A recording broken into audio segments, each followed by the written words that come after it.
Halo, selamat datang kembali di channel United Identity, channelnya fans Manchester United yang selalu berpikir logis dan sistematis. Sampai pagi ini ya, belum ada penambahan berita-berita lain, ya masih rumor-rumor lah ya, kayak Tyler Malaysia katanya tersedia untuk dipinjamkan supaya menambah menit bermain, apalagi Patrick Dorgu akan datang. Belum ada berita lagi mengenai Marcus Rashford ya, karena ada juga tadi berita Barcelona sepertinya mundur dari perburuan Marcus Rashford. Pasti sih masalahnya dia nggak akan mau nurunin gaji, ya itulah egonya dia.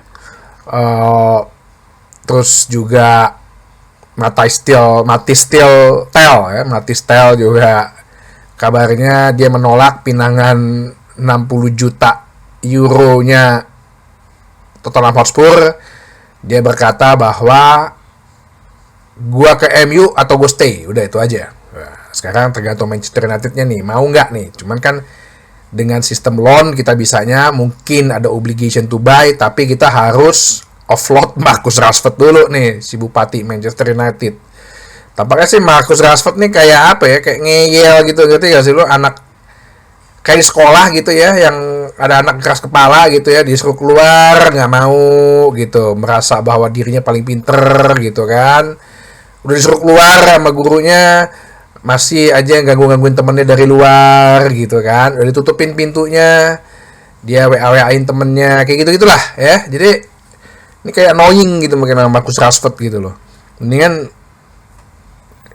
kalau hitung-hitungan terminate kontrak, bisa terminate aja itu orang, ya kan, daripada jadi benalu.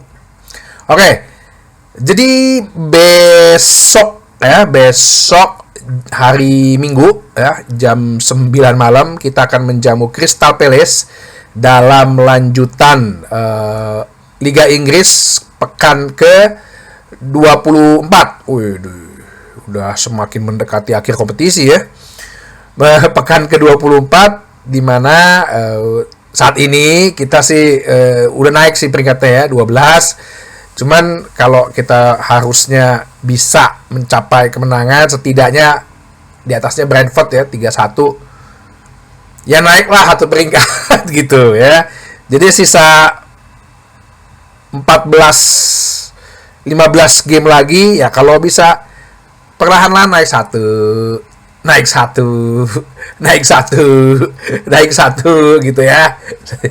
Tiap minggu gitu ya, bisa lah peringkat 5 atau 6 gitu ya. Jadi kita akan melawan Crystal Palace yang pas di bawah kita nih, peringkat 13. Tahun lalu kita kayaknya imbang apa ya, apa kalah ya. Jadi ini mungkin pertandingan yang harusnya sih dengan moral tim yang lagi 3 pertandingan berturut-turut menang, kita harusnya sih bisa mengatasi ya pertandingan ini. Kemarin jadi waktu habis, karena Manchester United nggak balik kan, baru balik tadi malam nih ya, tadi malam waktu Rumania nih. Jadi mereka hanya balik, istirahat, besok main ya. Si latihan segala macamnya udah kemarin di Rumania, di markasnya FCSB. Sehingga press conference pun juga sehabis pertandingan. Ruben Amorim ditanya mengenai Garnacho dan Kobbie Mainoo. Dia bilang, gue pengen pemain-pemain seperti Garnacho dan Mainoo itu ada di tim gue ya. Jadi si Garnacho ini yang kemarin gue juga udah bahas, ditanyakan bahwa ya dia impress dengan si Ando Garnacho. Setelah kejadian Manchester City yang gue drop tuh, terlihat bahwa dia berubah ya, memang kan dia berubah gitu, dia improve gitu, dia mau ngedengerin omongannya si Amorim bilang, gue di sini cuma pengen ngebantu lo gitu loh, bukan pengen secara personal pengen sok jago. Ini orangnya jujur gitu loh, orangnya jujur, nggak ada mau menyembunyikan sesuatu ya, dia sampaikan dengan bahasa yang sopan gitu loh. Dia tidak bermaksud gitu dengan cara yang jelek itu untuk mengistirahatkan dia, untuk memparkir dia untuk lawan City. Tapi akhirnya apa? Setelah itu dia mau kan denger Amorim, improve gitu permainan dia. Dia juga nggak terlalu memaksakan untuk driving masuk ke dalam karena ya dia punya kemampuan dribbling juga terbatas. Dia akhirnya kadang-kadang lebih narik lawan atau dia coba umpan cutbacks. Ya, permasalahannya kadang-kadang umpannya masih suka ngaco gitu. Dia mau umpan crossing lambung tapi kekencengan, mau umpan mendatar tapi kadang-kadang temennya belum datang, belum siap, atau juga dia salah orang, mestinya umpannya yang ke si A, malah dikasih ke si B, gitu kan. Tapi itu improve lah, setidaknya secara mental, secara egoisme dia bisa mendem dulu nih. Itu dulu deh, ya. Ini gue udah bilang kan berkali-kali, gue ulangin berkali-kali nih sampai biar lo tertanam di otak lo gitu loh. Bahwa ini anak sebenarnya bukan untuk dijual. Waktu dia bermain jelek itu gue bilang, gue nggak pernah bilang dia jual. Ini anak disekolahin dulu lagi deh, balik ke akademi lagi deh, ya. Kalau perlu penonton harusnya nggak perlu nyanyiin lagi tuh Viva Garnacho-nya gitu. Tunggu biar dia menapak bumi dulu gitu loh. Terbukti kan rambutnya udah nggak diputih-putihin lagi gitu. Jadi dengan dia ada di situ berkoneksi dengan Dalot, tampaknya itu berjalan baik lah. Mengenai Mainu, dia bilang memang gue perhatiin Mainu ini kan adalah bakat Inggris ya, bakat pemain Inggris. Dia main di final Piala Eropa. Dia melihat bahwa pada saat Mainu itu di posisi double pivot, kok gak terlihat happy gitu loh. Ya, pertama, gak terlihat happy. Terus kemampuan defense-nya pun juga tanda kutip belum maksimal ya, masih kurang lah ibaratnya.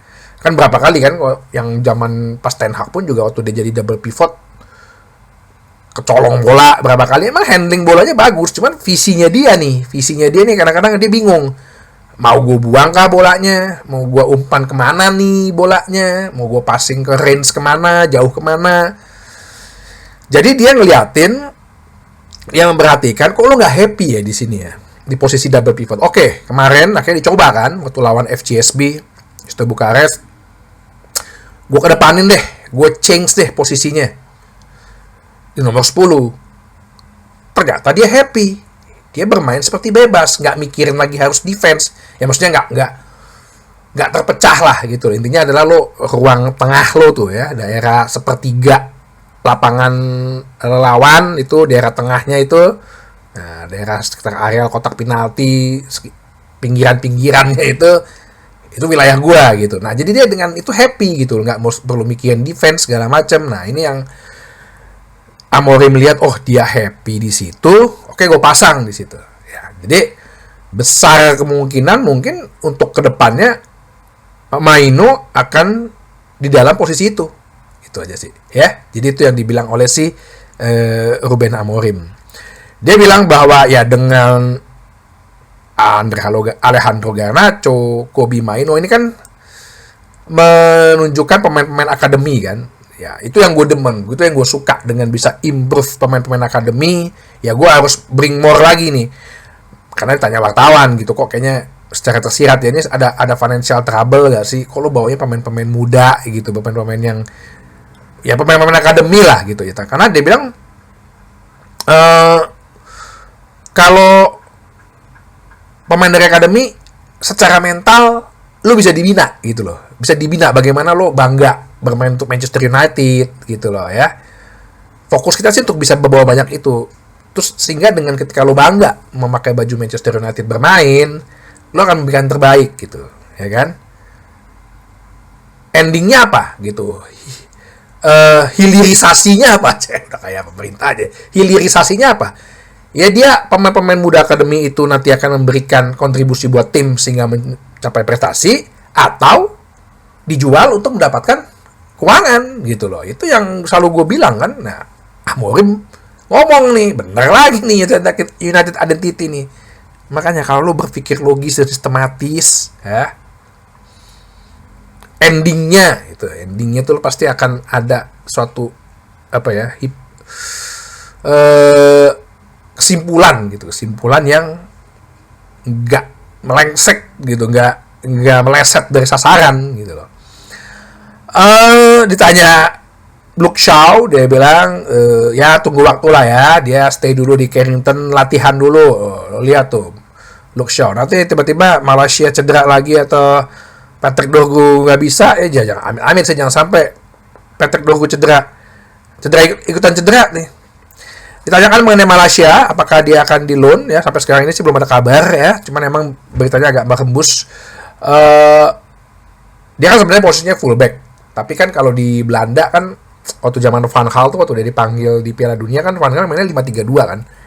Ya dia juga mainin posisi itu gitu loh. Jadi ya lu harus permaklumkan lah, lu harus maklumin lah, dia kan udah 500 hari ya nggak main kan karena cedera panjang. Jadi ya kita di sini sih konteksnya kita akan menolong dia ya untuk mengembalikan ke permainannya. Jadi buat pertandingan besok kayaknya message-nya sih jelas ya. Amorim berencana untuk mungkin similar ya dengan apa yang dilakukan ketika melawan Glasgow Rangers sama melawan FCSB. Melawan Crystal Palace ini kan sama nih tipenya nih. Tim-tim kecil yang mainnya pasti pragmatis, parkir bus lah. Bagaimana kita harus membongkar low block-nya. Jadi kalau bicara formasi 3-4-3, Amorim nggak mau ya pasang Bayindir lagi aja gitu ya. Ya kalau emang tujuannya merotasi atau membagi tugas sih, ya para fans harus menerima gitu. Kalau ntar kiper kita adalah Andre Onana ya, asal dia ya mau gerak aja, gue bingung. Kok tendangan sudut ya mau gerak gitu loh, nangkep kayak ninju kayak ngapain kayak pura-pura jatuh kayak ngelongo aja. Malah kemarin tuh yang lawan Fulham kalau nggak ada Toby Collier tuh dia nunjuk tuh bola. Lalu ngapain fungsinya di situ? Buang badan.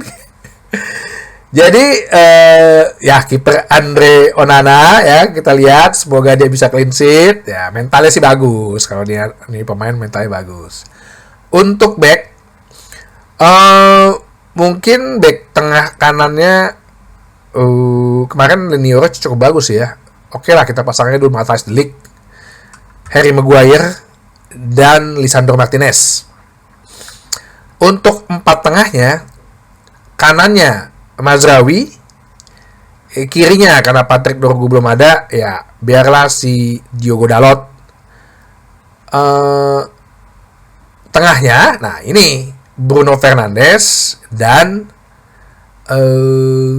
Ugarte ya, biar Toby Collier oke, dia menunjukkan permainan yang bagus, tapi kayaknya coba deh pasang Ugarte dulu deh ya, biar lebih aman gitu, karena kan secara skill jam terbang juga masih tinggian Ugarte. Nah, depannya kita pasang lagi Kobbie Mainoo sebagai nomor 10. Satunya lagi siapa?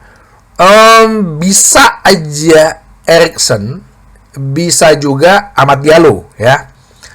Mungkin gue akan lebih prefer Amad Diallo dulu ya. Ya, dengan Amad Diallo jadi kita lebih menusuk nih ya, untuk serangan-serangan. Garnacho mungkin diistirahatin dulu ya, ingat jangan terlalu diangkat-angkat nih manusia ya, biarlah dia menapak tanah gitu.